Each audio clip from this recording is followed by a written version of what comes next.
हम स्टार्ट करने वाले हैं प्रॉफिट एंड लॉस से। तो इसको एक एग्जांपल के थ्रू समझते हैं।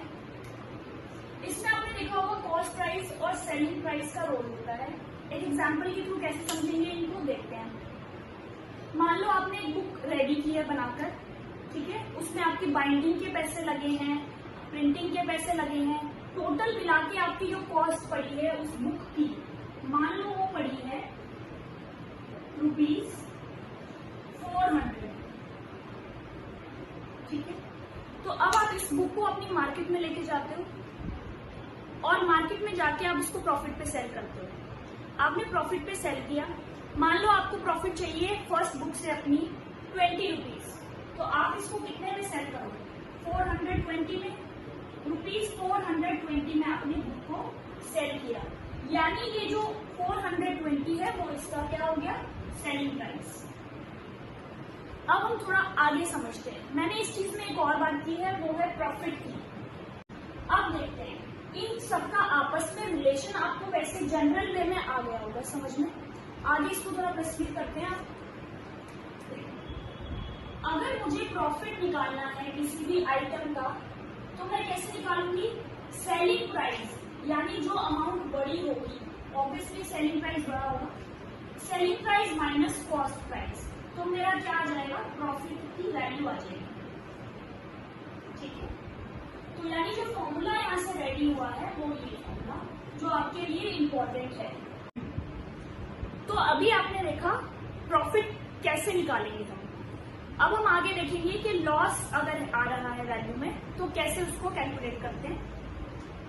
अगर कॉस्ट प्राइस आपकी बुक का 400 था और मान लो वो बुक आपकी इससे ज्यादा में नहीं बिक पा रही है, ठीक है, तो आप क्या करोगे? उसको थोड़ा सा कम में भी बेचने की कोशिश करोगे, ओके। तो मान लो आपने इसको बेच दिया 380 रुपीज में, 380 रुपीज में बेच दिया, यानी आपका 20 रुपीज का क्या आ गया है? यहाँ पे लॉस आ गया है। 20 रुपीज लॉस पे आपने इसको सेल कर दिया। तो अब आप देखो लॉस की जो वैल्यू है, लॉस की वैल्यू कैसे आएगी? Again cost price.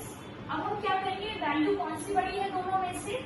Cost price की बड़ी है, तो कॉस्ट प्राइस में से माइनस करेंगे हम सेलिंग प्राइस को।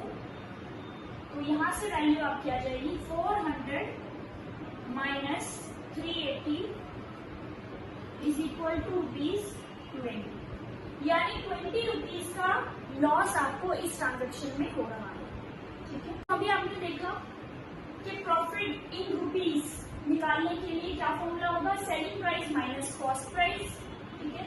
अगर लॉस आ रहा है, कम में आपने सेल किया है अपना आइटम, इन रुपीज अगर वैल्यू निकालनी है कि कितने रुपीज का लॉस है, तो कैसे करेंगे? Cost price minus selling price. ये दो इंपॉर्टेंट फॉर्मूले हैं जो आगे भी हमारे यूज होने वाले हैं। तो अभी हमने देखा कि प्रॉफिट एंड लॉस की वैल्यू इन रुपीज कैसे निकाली जाती है। अब देखते हैं profit percentage and loss percentage कैसे कैलकुलेट करना है, ठीक है। सो अब हम एक क्वेश्चन डिस्कस करते हैं जो प्रीवियस ईयर एग्जाम में पूछा गया है। क्वेश्चन है, Ram bot an old cycle for ₹2500. He gave ₹500 for repairing. He sold it for ₹3600.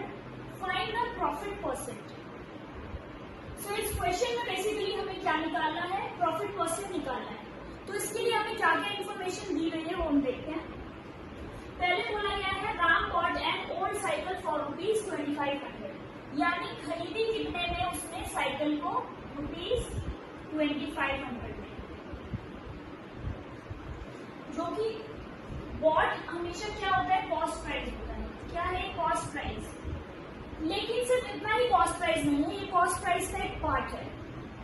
इसका और पार्ट क्या है? He gave ₹500 for repairing. उस साइकिल को रिपेयर करने के लिए उसने ₹500 भी दिए, यानी उसका उस साइकिल के ऊपर पूरा खर्चा जो आया है वो आया है 3000 रुपीज का। यानी जो कॉस्ट है, एक्चुअल कॉस्ट, वो कितनी है? ₹3000। तो कॉस्ट प्राइस यहां से हमारा निकल गया है 3000 रुपीज। यानी जब हम प्रॉफिट परसेंट को कैलकुलेट करेंगे तो बेस जो हमारा रहेगा, बेस वैल्यू वो 3000 रुपीज रहेगी, ना कि 2500 रुपीज। ठीक है, आगे देखते हैं हम इसको। अब कॉस्ट प्राइस हमारा आया है ₹3000। कैसे आया था? 2500 प्लस 500 ₹3000। अब देखते हैं आगे। ही सोल्ड इट फॉर ₹3600। उसने उस साइकिल को कितने रुपए में सेल कर दिया, यानी सेलिंग प्राइस उस साइकिल का कितना आया है, कितना दिया हुआ है, 3600 रुपीज। 3600 रुपीज। अब जो हमारे फॉर्मूले में वैल्यू चाहिए थी वो दो चीजें हमें मिल गई है। एक और चीज हमें यहाँ पे चाहिए, वो है आपका profit in rupees. Profit in rupees कैसे आएगा? अगर मैं सेलिंग प्राइस माइनस कर दूं, सेलिंग प्राइस में से कॉस्ट प्राइस को मैं अगर डिडक्ट करती हूँ तो मेरा प्रॉफिट निकल के आ जाएगा। तो देखते हैं यहाँ से, सेलिंग प्राइस है आपका 3600 rupees minus cost price ₹3000 is equal to ₹600। ₹600 आपका है प्रॉफिट। अब आपने देखा कॉस्ट प्राइस ₹3000 था, सेलिंग प्राइस ₹3600 था, प्रॉफिट आपका था 600 रुपीज। अब हम कैलकुलेट करेंगे प्रॉफिट परसेंट। प्रॉफिट परसेंट का फॉर्मूला था profit divided by cost price multiply by 100। सो अब हम प्रॉफिट परसेंट निकालने के लिए वैल्यूज पुट करेंगे फॉर्मूले में। तो हम यहां से देखते हैं, प्रॉफिट आपका है 600 रुपीज, कॉस्ट प्राइस आपका है 3000 रुपीज मल्टीप्लाई बाय 100। सॉल्व करेंगे इसको,